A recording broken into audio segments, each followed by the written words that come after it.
नानक नाम चढ़दी कला तेरे भने सरबत दा भला। Welcome to the spiritual journey. Darshan Sagar आप सब जी का तह दिल तो की कहते वेलकम है, शुक्रिया। आशा सब आप ठीक ठाक होगे। अज का जो विषय है वो विषय है कि जो हर पेरेंट्स जो अपने पुत्र की आस करते हैं तो जो पुत्र जवान होंदा तो फिर ओदी शादी का फिक्र उन्होंने लग जाता। अज असी गल करांगे साडे हजूर महाराज दर्शन दास जी कि ये जो दुनियादारी दी की कहते रस्म उन्होंने निभाई ते 4 मार्च 1976 4 मार्च 1976 ਦਾ ਇਹ ਭਾਗਾ ਭਰਿਆ दिन सी। सो अज तैनू इस शादी दे बारे मैं दसांगा जिन्नी क मेरी जानकारी नॉलेज है और जो मैनू मिले। जद हजूर महाराज जी नू ज्योति मिली सैकंड टाइम ते उस टाइम ते उस अल्लाही जोत ने जो क्या कि ये शादी नहीं करनगे, ये शादी करनगे ते शादी दे टाइम ते कुछ हैपनिंग हो सकती है, कुछ भी हो सकता। तीसरा जे करनगे ते एक जोत असी दांगे ते एक ले जाएंगे। ये 3 चीज़ां उस वेले उन्होंने कही। ये सिर्फ रब दे काम करन आए ते ये शादी नहीं करन।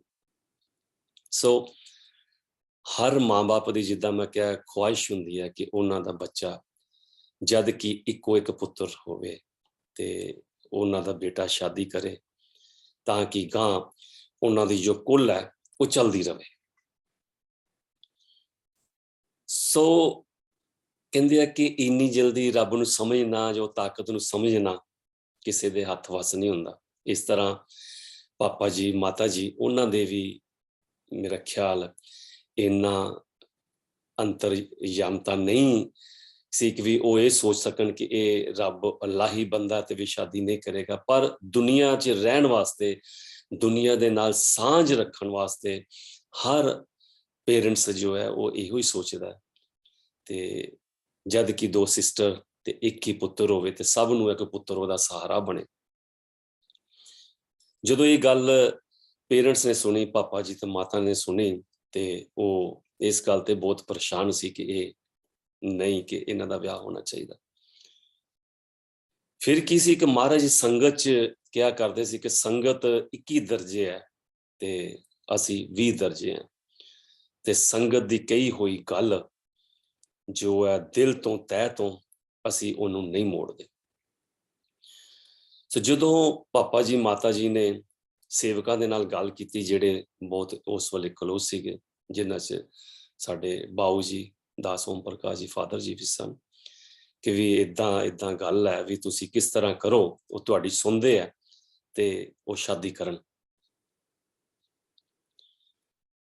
जदों सेवकां नूं ये पता लग्या ते माता पिता ने कहा ते वो पूजनीक है ते उन्हां ने जदों ये सोचिया कि भी किस तरह किया जाए तो जो हजूर ने सत्संग च कहा सी उन्हां दे दिमाग च वो गल आई। उन्हां फैसला किया कि असी हजूर दे कोलों ये मंग संगत कट्ठे होके मंगनी।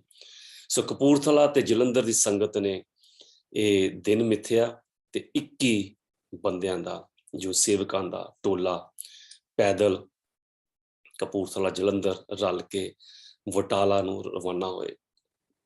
इस जर्नी दौरान काफी कुछ होया पर मैं इस डिटेल च नहीं जाना।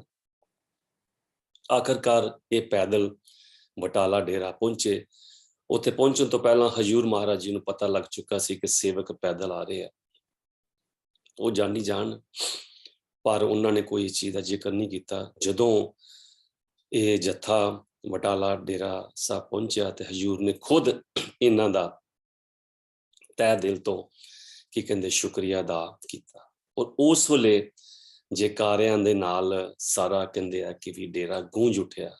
ਔਰ ਉਸ ਵੇਲੇ ਜੋ ਮੁੱਖ ਵਾਕ ਸੀਗਾ ਜੈ ਦਾਤੇ ਦੀ ਹੁੰਦਾ ਸੀ, ਜੈ ਦਾਤੇ ਦੀ, ਇਹ ਮੁੱਖ ਵਾਕ ਉਸ ਵੇਲੇ ਹੁੰਦਾ ਸੀਗਾ। ਜਦੋਂ ਹਜ਼ੂਰ ਨੇ ਵੈਲਕਮ ਕੀਤਾ ਸੰਗਤ ਦਾ, ਬਹੁਤ ਖੁਸ਼ ਹੋਏ। ਉਹਨਾਂ ਦਾ ਆਓ ਭਗਤ ਕੀਤਾ ਗਿਆ, ਲੰਗਰ ਪਾਣੀ ਤੇ ਰਹਿਣ ਦਾ ਇੰਤਜ਼ਾਮ ਜੋ ਵੀ ਸੀ।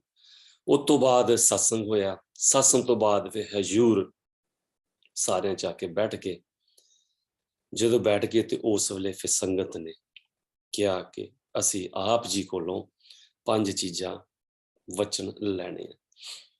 ਸੋ ਉਸ ਟਾਈਮ ਤੇ ਉਹਨਾਂ ਨੇ ਹਜ਼ੂਰ ਮਹਾਰਾਜ ਜੀ ਕੋਲੋਂ 5 ਵਚਨ ਜੋ ਲੈ ਕਿ ਤੁਸੀਂ ਇਹ ਮੰਨੋਗੇ। ਇੱਕ, ਹਜ਼ੂਰ ਮਹਾਰਾਜ ਦੀ ਸ਼ਾਦੀ, ਕਿ ਆਪ ਸ਼ਾਦੀ ਜ਼ਰੂਰ ਕਰਵਾਓਗੇ। ਦੂਸਰਾ, ਬਾਬਾ ਜੀਤ ਲਾਲ ਜੀ ਜੋ ਕਪੂਰਥਲੇ ਦੀ ਗੱਦੀ ਭੁਗਤਾਉਂਦੇ ਸੀਗੇ, ਕਿ ਉਹਨਾਂ ਦੀ ਉਮਰ ਬਹੁਤ ਥੋੜੀ ਰਹਿ ਗਈ ਸੀ, ਜੋ ਹਜ਼ੂਰ ਸਾਹਿਬ ਨੇ ਦੱਸਿਆ ਸੀ ਤੇ ਉਹ ਠੀਕ ਨਹੀਂ ਸੀਗੇ, ਕਿ ਉਹਨਾਂ ਦੀ ਉਮਰ ਜਿਹੜੀ ਆ ਉਹਨੂੰ ਲੰਬੀ ਕੀਤੀ ਜਾਵੇ। ਚੌਥਾ, ਉਸ ਵੇਲੇ ਇੱਕ ਸੇਵਕ ਸੀਗੇ ਕਿ ਜੋ ਗੁੰਮ ਹੋ ਚੁੱਕੇ ਸੀ, ਬੜੀ ਦੇਰ ਤੋਂ ਲਾਪਤਾ ਸੀਗਾ, ਕਿ ਉਹ ਘਰ ਪਰਤਣ। ਸੋ ਹਜ਼ੂਰ ਨੂੰ ਤਾਂ ਸਭ ਕੁਝ ਪਤਾ, ਜੋ ਉਹਨਾਂ ਨੇ ਕਹਿਣਾ ਸੀ ਉਹਨਾਂ ਨੂੰ ਉਸ ਤੋਂ ਪਹਿਲਾਂ ਹੀ ਪਤਾ ਸੀਗਾ ਕਿ ਇਹ ਕੀ ਕਰਨ ਆਇਆ, ਕੀ ਲੈਣਾ ਹੈ। ਪਰ ਜਿਸ ਤਰ੍ਹਾਂ ਮਹਾਰਾਜ ਨੇ ਕਿਹਾ ਕਿ ਸੰਗਤ 21 ਦਰਜੇ ਤੇ ਸੰਤ 20 ਦਰਜੇ, ਤੇ ਸੰਗਤ ਇਕੱਠੀ ਜਿਹੜੀ ਹੈ ਜਦੋਂ ਦਿਲੋਂ ਕੁਛ ਕਹੇ ਤੇ ਅਸੀਂ ਉਹ ਨਹੀਂ ਟਾਲ ਸਕਦੇ। ਸੋ ਹਜ਼ੂਰ ਨੇ ਉਹਨਾਂ ਦੀ ਪੈਦਲ ਆਏ, ਉਹਨਾਂ ਦੀ ਇਹ ਜੋ ਮੰਗਾਂ ਸੀ ਪੂਰੀਆਂ ਕੀਤੀਆਂ। ਸੋ ਉਹ ਸੁਭਾਗਾ ਦਿਨ ਆ ਗਿਆ ਕਿ ਜਿਸ ਦਿਨ ਇਹ ਹਜ਼ੂਰ ਮਹਾਰਾਜ ਜੀ ਦੀ ਸ਼ਾਦੀ ਤੈਅ ਹੋਈ। ਉਹ ਦਿਨ 4 ਮਾਰਚ 1976 ਤੇ ਕਪੂਰਥਲਾ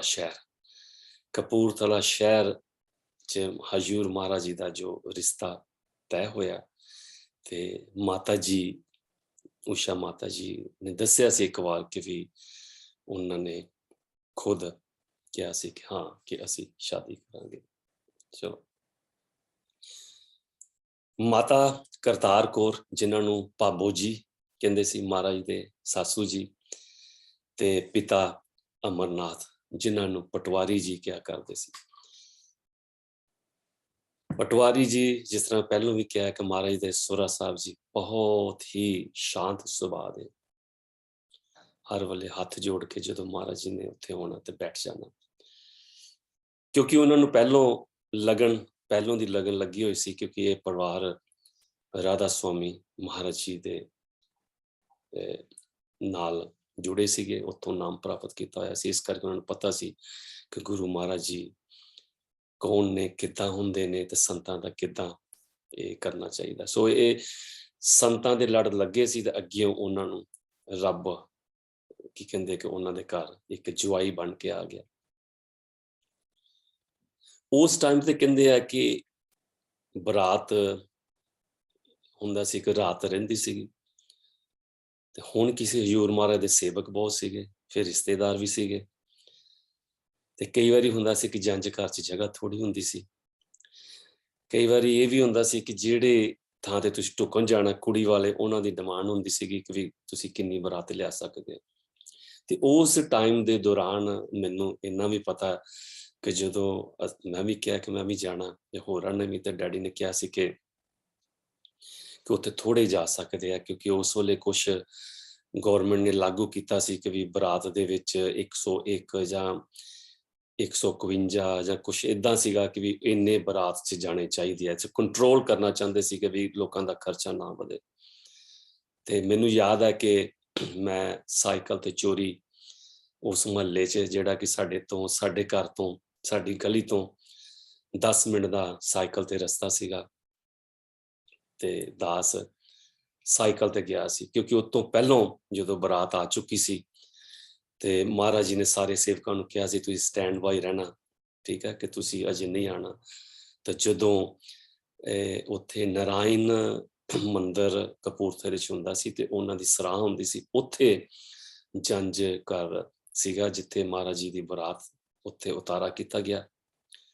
ਤੇ ਡੈਡੀ ਨੂੰ ਮਹਾਰਾਜ ਜੀ ਨੇ ਬੁਲਾਇਆ ਤੇ ਕਿਹਾ ਕਿ ਵੀ ਓਮ, ਅਸੀਂ ਤੈਨੂੰ ਯਾਦ ਕਰਦੇ ਪਏ ਹਾਂ, ਤੇ ਜਦੋਂ ਡੈਡੀ ਪਹੁੰਚੇ ਤੇ ਮਹਾਰਾਜ ਜੀ ਜੋ ਜੰਝ ਘਰ ਉਹਦੀ ਛੱਤ ਦੇ ਉੱਪਰ ਸੀਗੇ ਤੇ ਉਹਨਾਂ ਨੇ ਕਿਹਾ ਕਿ ਵੀ ਬੰਦੇ ਜ਼ਿਆਦਾ ਹੋ ਗਏ ਆ ਤੇ ਤੂੰ ਕੁਛ ਬਿਸਤਰਿਆਂ ਦਾ ਇੰਤਜ਼ਾਮ ਕਰ ਤੇ ਨਾਲ ਹੀ ਕੁਛ ਜਿਹੜੇ ਬਰਾਤੀ ਨੇ ਉਹਨਾਂ ਨੂੰ ਆਪਣੇ ਘਰ ਸਵਾਓ।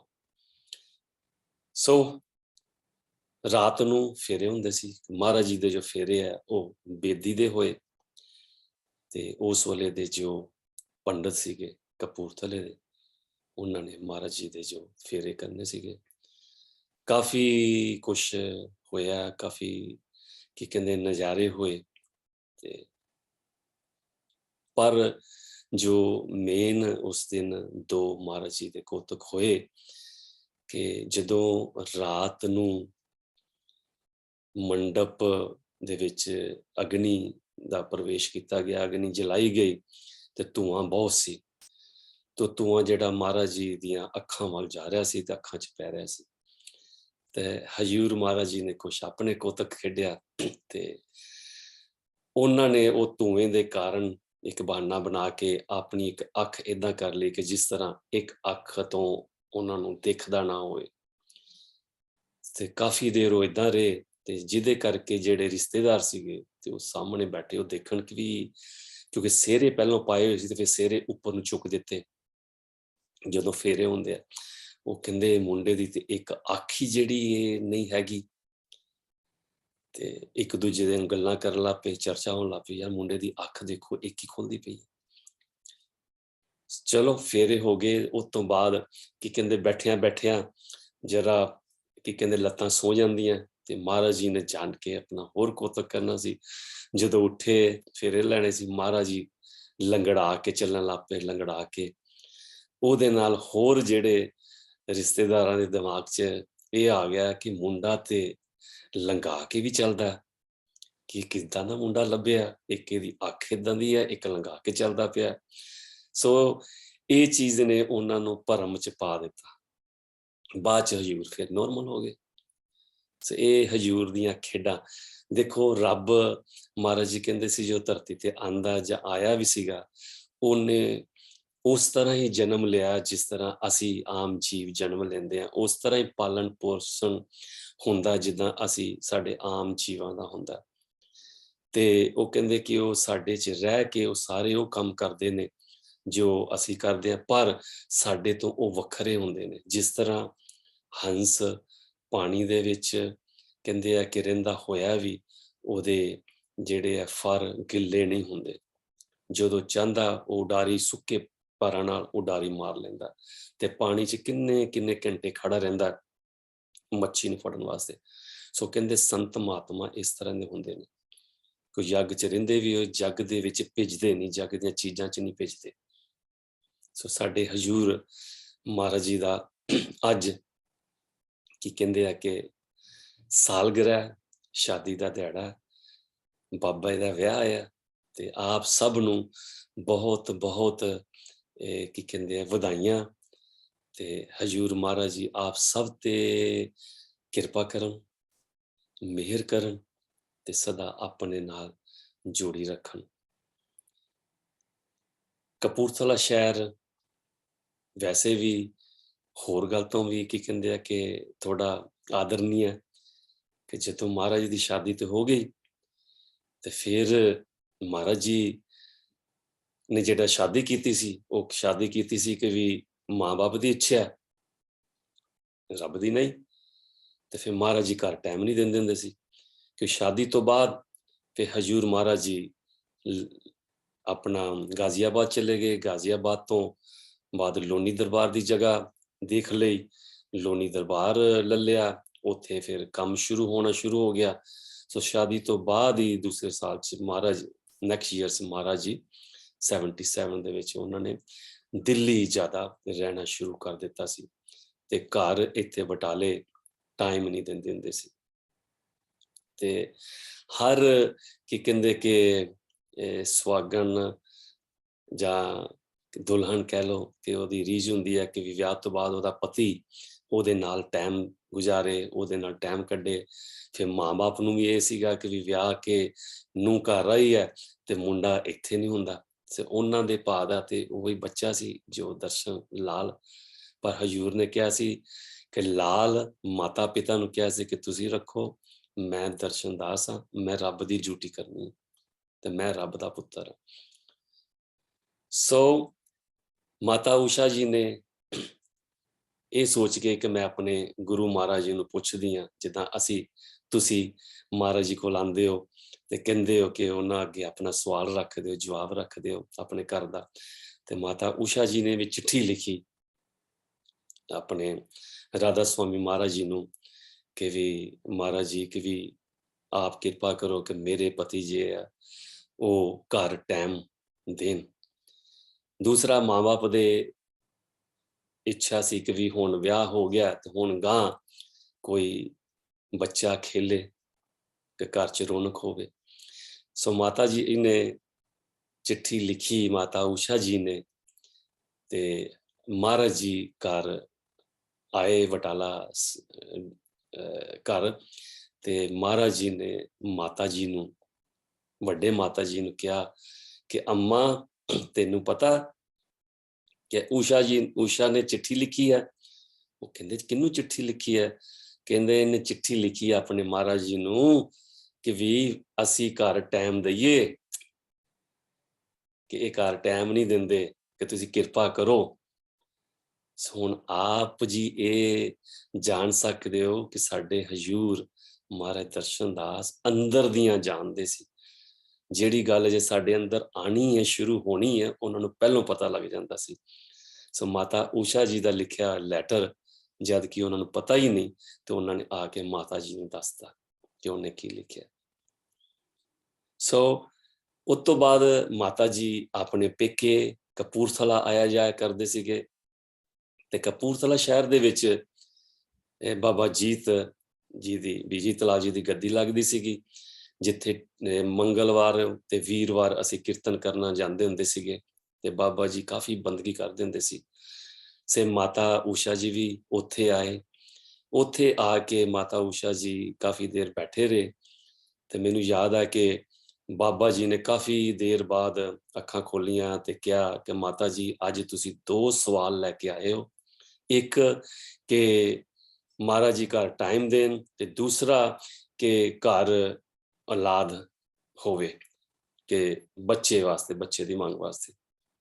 ਤੇ ਉਹਨਾਂ ਨੇ, ਮਾਤਾ ਜੀ ਨੇ ਕਿਹਾ ਕਿ ਬਿਲਕੁਲ ਠੀਕ ਹੈ।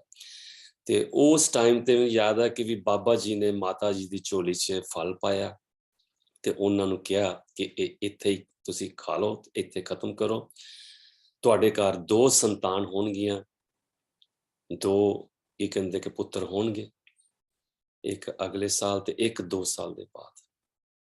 ਸੋ ਉਹ ਜਿਹੜੇ 2 ਪੁੱਤਰ ਆਪ ਜੀ ਨੂੰ ਪਤਾ ਹੈ ਕਿ ਮਹਾਰਾਜ ਦਾਸ ਤਰਲੋਚਨ ਦਰਸ਼ਨ ਦਾਸ ਜੀ ਤੇ ਦਾਸ ਧਿਆਨੂ ਜੀ, ਉਹਨਾਂ ਦਾ ਜਨਮ ਹੋਇਆ।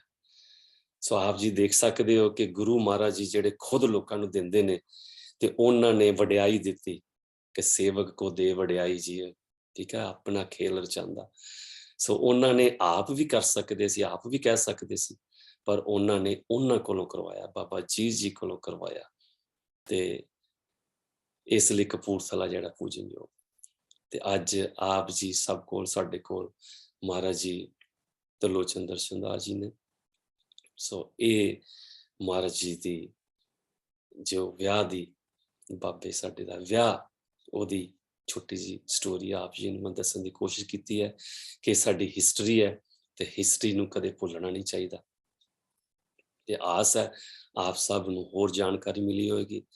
ਤੇ ਆਪ ਜੀ ਬਹੁਤ ਸਵਾਲ ਭੇਜਦੇ ਹੋ ਤੇ ਮੈਂ ਬਿਜੀ ਹੋਣ ਕਰਕੇ ਸਭ ਦੇ ਜਵਾਬ ਨਹੀਂ ਦੇ ਸਕਦਾ, ਪਰ ਹੌਲੀ-ਹੌਲੀ ਮੈਂ ਆਪ ਸਭ ਦੇ ਜਵਾਬ ਦੇਣ ਦੀ ਕੋਸ਼ਿਸ਼ ਕਰਾਂਗਾ।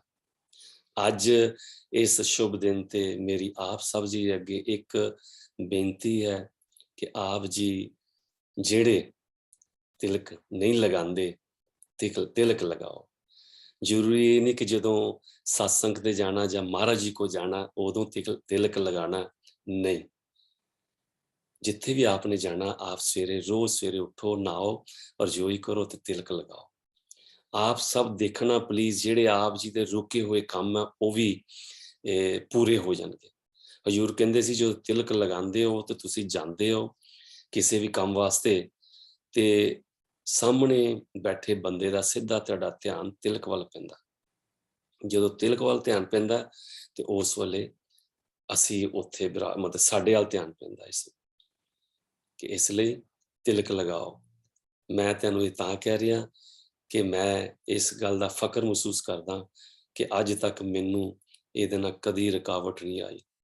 ਈਵਨ ਕਿ ਮੈਂ ਉਹਨਾਂ ਜਗ੍ਹਾ ਤੇ ਬਹਿੰਦਾ, ਉਹਨਾਂ ਬੰਦਿਆਂ ਨਾਲ ਬਹਿੰਦਾ ਜਿਨ੍ਹਾਂ ਨੂੰ ਲੋਕੀ ਕਹਿੰਦੇ ਆ ਕਿ ਉਹ ਐਂਟੀ ਨੇ, ਪਰ ਮੈਨੂੰ ਅੱਜ ਤੱਕ ਕਿਸੇ ਨੇ ਇਹ ਚੀਜ਼ ਬਾਰੇ ਨਹੀਂ ਕਿਹਾ। ਈਵਨ ਮੇਰੇ ਕੰਮ ਤੇ, ਮੇਰੇ ਆਫਿਸ, ਆਪ ਜੀ ਨੂੰ ਪਤਾ ਹੈ ਕਿ ਮੈਂ ਕਬੱਡੀ ਦੇ ਵਿੱਚ ਹਾਂ, ਮਹਾਰਾਜ ਜੀ ਨੇ ਮੈਨੂੰ ਕਬੱਡੀ 'ਚ ਪਾਇਆ। ਮਤਲਬ ਕਿ ਵਰਲਡ 'ਚ ਤਕਰੀਬਨ ਸਭ ਜਾਣਦੇ ਨੇ ਤੇ ਜਿਨ੍ਹਾਂ ਨਾਲ ਮੈਂ ਬਹਿੰਦਾ ਉਹਨਾਂ ਨੂੰ ਸਭ ਨੂੰ ਪਤਾ ਕਿ ਦਾਸ ਕਿ ਤਿਲਕ ਵਾਲਾ, ਠੀਕ ਹੈ। ਸੋ ਇਹ ਪਹਿਚਾਣ ਹੈ। ਔਰ ਜਦੋਂ ਮੈਂ ਕੰਮ ਤੇ ਵਿਜ਼ਿਟ ਕਰਨ ਜਾਂਦਾ, ਮੇਰਾ ਬਰਮਿੰਘਮ ਸਿਟੀ ਕੌਂਸਲ ਦੇ ਵਿੱਚ ਮੈਂ ਕੰਮ ਕਰਦਾ ਤੇ ਮੈਂ ਵਿਜ਼ਿਟ ਕਰਨ ਜਾਂਦਾ ਰੋਜ਼ 14-15 ਘਰਾਂ ਦੇ ਵਿੱਚ, ਤੇ ਉੱਥੇ ਕੋਈ ਨਾ ਕੋਈ ਪੁੱਛਦਾ ਹੈ ਕਿ ਵੀ ਇਹ ਕੀ ਹੈਗਾ, ਕਿ ਤੂੰ ਵਿਆਹ ਤੋਂ ਆਇਆ ਜਾਂ ਮੰਦਿਰ ਤੋਂ ਆਇਆ। ਜਿੰਨੇ ਇਹ ਨਹੀਂ ਇੰਡੀਅਨ, ਦੂਸਰੇ ਲੋਕੀ ਪੁੱਛਦੇ ਨੇ। ਫਿਰ ਮੈਨੂੰ ਮੌਕਾ ਮਿਲ ਜਾਂਦਾ ਉਹਨਾਂ ਨੂੰ ਇਸ ਤਿਲਕ ਬਾਰੇ ਦੱਸਣ ਵਾਸਤੇ, ਮੇਰੇ ਗੁਰੂ ਦੀ ਮਹਿਮਾ ਗਾਉਣ ਵਾਸਤੇ, ਤੇ ਮੈਨੂੰ ਬੜਾ ਚਾਅ ਆਉਂਦਾ। ਮੈਂ ਫਿਰ ਉਹ ਦੱਸਦਾ ਕਿ ਤਿਲਕ ਮੈਨੂੰ ਕਿਹਨੇ ਦਿੱਤਾ ਤੇ ਮੈਂ ਕਿਉਂ ਲਾਉਂਦਾ ਤੇ ਇਹਦੇ 'ਚ ਕੀ ਮਿਲਦਾ ਮੈਨੂੰ। ਸੋ ਆਪ ਜੀ ਵੀ ਪਲੀਜ਼ ਤਿਲਕ ਜ਼ਰੂਰ ਲਗਾਇਆ ਕਰੋ, ਫ਼ਖਰ ਨਾਲ ਲਗਾਇਆ ਕਰੋ। ਫਿਰ ਦੇਖੋ ਆਪ ਜੀ ਦੇ ਰੁਕੇ ਹੋਏ ਕੰਮ ਜਿਹੜੇ ਆ ਕਿੰਨੇ ਹੀ ਸਵਰ ਜਾਣਗੇ। ਤੇ ਅੱਜ ਦੇ ਇਸ ਸ਼ੁਭ ਦਿਨ ਤੇ ਆਪ ਇਹ ਪ੍ਰਣ ਕਰੋ ਕਿ ਆਪ ਤਿਲਕ ਜ਼ਰੂਰ ਲਗਾਇਆ ਕਰੋ। ਮਹਾਰਾਜ ਜੀ ਕਹਿੰਦੇ ਸੀ ਤਿਲਕ ਲਗਾਓ, ਜਿੰਦੇ ਵੀ ਤੇ ਮੁਰਦੇ ਵੀ। ਕਿ ਕਹਿੰਦੇ ਸੀ ਕਿ ਤੁਸਾਂ ਸਾਡੇ ਵਾਸਤੇ ਕੀ ਕੰਮ ਕਰਨਾ ਹੈ, ਕਿ ਤੁਸਾਂ ਅਜੇ ਆਪਣੇ ਸਾਕਾਂ ਤੋਂ ਡਰਦਿਆਂ ਮੱਥੇ ਤੇ ਤਿਲਕ ਲਾਣਾ ਹੀ ਨਹੀਂ ਸ਼ੁਰੂ ਕੀਤਾ ਤੇ ਤੁਸਾਂ ਮੇਰੀ ਗੱਲ ਕੀ ਮੰਨਣੀ। ਇਹ ਮੇਰੇ ਨਹੀਂ ਵਰਡ, ਇਹ ਹਜ਼ੂਰ ਮਹਾਰਾਜ ਦੇ ਵਰਡ ਹੈ। ਮੇਰੇ ਕੋਲ ਪਏ ਹੈ, ਮੈਂ ਸੁਣਾ ਵੀ ਸਕਦਾ ਆਪ ਜੀ ਨੂੰ। ਉਹ ਇਹ ਕਿਹਾ ਕਰਦੇ ਸੀਗੇ, ਦਾਸ, ਦੂਸਰਾ ਦਾਸ ਹੀ ਸਾਰੇ ਕਹਿੰਦੇ ਆ ਦਾਸ ਜੀ, ਦਾਸ ਜੀ, ਦਾਸ ਜੀ। ਤੇ ਆਪ ਜੀ ਇਹ ਦੇਖੋ ਕਿ ਆਪ ਕਿੰਨੇ ਜਣਿਆਂ ਨੇ ਆਪਣੇ ਅਸਲੀ ਨਾਂ ਦੇ ਨਾਲ ਦਾਸ ਲਾਇਆ। ਆਪ ਦੇ ਪਾਸਪੋਰਟ ਤੇ, ਆਪ ਦੇ ਡਰਾਈਵਿੰਗ ਲਾਇਸੈਂਸ ਤੇ ਕਿੰਨਿਆਂ ਦੇ ਹੈਗਾ ਦਾਸ ਫਲਾਣਾ ਸਿੰਘ, ਦਾਸ ਫਲਾਣਾ ਸਿੰਘ ਨਾਲ। ਤੇ ਮਹਾਰਾਜ ਜੀ ਕਹਿੰਦੇ ਸੀ ਜੇ ਦਾਸ ਬਣਨਾ ਨਾ, ਦਾਸ ਧਰਮ ਚ ਆਣਾ, ਪਹਿਲੋਂ ਸ਼ਰ੍ਹਾ ਤੇ ਸ਼ਰਮ ਨੂੰ ਛੱਡੋ ਤੇ ਆਪਣੇ ਇਹ ਟਾਈਟਲ ਲਾ ਦੋ, ਮੈਂ ਸ਼ਰਮਾ ਮਾਂ, ਮੈਂ ਵਰਮਾ ਮਾਂ, ਮੈਂ ਕਪੂਰ ਆ, ਨਹੀਂ, ਸਿਰਫ ਦਾਸ ਕਿ ਫਲਾਣਾ ਦਾਸ। ਸੋ ਦਾਸ ਦਾ ਵੀ ਜਿਹੜਾ ਨਾਂ ਹੈ ਹਜ਼ੂਰ ਮਹਾਰਾਜ ਨੇ ਦਿੱਤਾ, ਕਹਿੰਦੇ ਇਹ ਤੇਰਾ ਸਰਨੇਮ। ਇਸ ਕਰਕੇ ਜਿਹੜਾ ਮੇਰਾ ਨਾਂ ਹੈ ਅਸ਼ੋਕ ਦਾਸ ਹੈ, ਦਾਸ ਅਸ਼ੋਕ ਨਹੀਂ, ਅਸ਼ੋਕ ਦਾਸ। ਇਹ ਸਾਰੇ ਪੇਪਰਾਂ ਤੇ, ਪਾਸਪੋਰਟ 'ਚ, ਹਰ ਜਗ੍ਹਾ ਤੇ ਇਹ ਹਜ਼ੂਰ ਨੇ ਦਿੱਤਾ ਸੀਗਾ। ਸੋ ਆਪ ਜੀ ਅੱਗੇ ਬੇਨਤੀ ਹੈ ਕਿ ਮਹਾਰਾਜ ਕਹਿੰਦੇ ਸ਼ਰਮ ਛੱਡੋ, ਜਿੱਦਣ ਤੁਸੀਂ ਸ਼ਰਮ ਛੱਡ ਦੋਗੇ ਉਦਣ ਮੈਂ ਤੁਹਾਡੇ ਨਾਲ ਖੜਾ ਹੋਵਾਂਗਾ। ਮੈਂ ਨਹੀਂ, ਰੱਬ ਤੁਹਾਡੇ ਨਾਲ ਖੜਾ ਹੋਵੇਗਾ। ਤੁਹਾਨੂੰ ਸ਼ਰਮ ਆਉਂਦੀ ਹੈ, ਉਹ ਜਦੋਂ ਤੁਸੀਂ ਸ਼ਰਮ ਨਹੀਂ ਛੱਡ ਸਕਦੇ ਤੇ ਫਿਰ ਰੱਬ ਵੀ ਤੁਹਾਡੇ ਨਾਲ ਨਹੀਂ ਖੜਾ। ਮੈਂ ਮਾਫੀ ਚਾਹੁੰਦਾ ਅਗਰ ਮੈਂ ਕੋਈ ਗਲਤ ਕਿਹਾ। ਇਹ ਜੋ ਕੁਝ ਕਿਹਾ ਹਜ਼ੂਰ ਮਹਾਰਾਜ ਜੀ ਸਾਨੂੰ ਕਿਹਾ ਕਰਦੇ ਸੀਗੇ। ਤੇ ਆਓ ਅੱਜ ਤੋਂ ਪ੍ਰਣ ਕਰੀਏ ਕਿ ਅਸੀਂ ਆਪਣੇ ਆਪ ਨੂੰ ਦਾਸ ਸਭ ਤੋਂ ਪਹਿਲਾਂ ਲਿਖਣ 'ਚ ਤੇ ਲਿਆਈਏ, ਆਪਣੇ ਨਾਂ ਦੇ ਨਾਲ ਹਰ ਪੇਪਰ ਦੇ ਵਿੱਚ ਦਾਸ ਲਗਾਈਏ, ਅਸਲੀ ਨਾਂ। ਦੂਸਰਾ ਤਿਲਕ ਲਗਾਈਏ, ਨਾਨਕ ਨਾਮ ਚੜ੍ਹਦੀ ਕਲਾ, ਤੇਰੇ ਭਾਣੇ ਸਰਬੱਤ ਦਾ ਭਲਾ। ਅਗਰ ਕੋਈ ਗਲਤੀ ਹੋ ਗਈ ਹੋਵੇ, ਕੁਛ ਗਲਤ ਕਿਹਾ ਗਿਆ ਹੋਵੇ ਤੇ ਦਾਸ ਮਾਫੀ ਚਾਹੁੰਦਾ। ਆਸ ਹੈ ਕਿ ਆਪ ਸਭ ਮਾਫ ਕਰ ਦੇਵੇ। ਧੰਨ ਗੁਰਦਸ਼ਾ।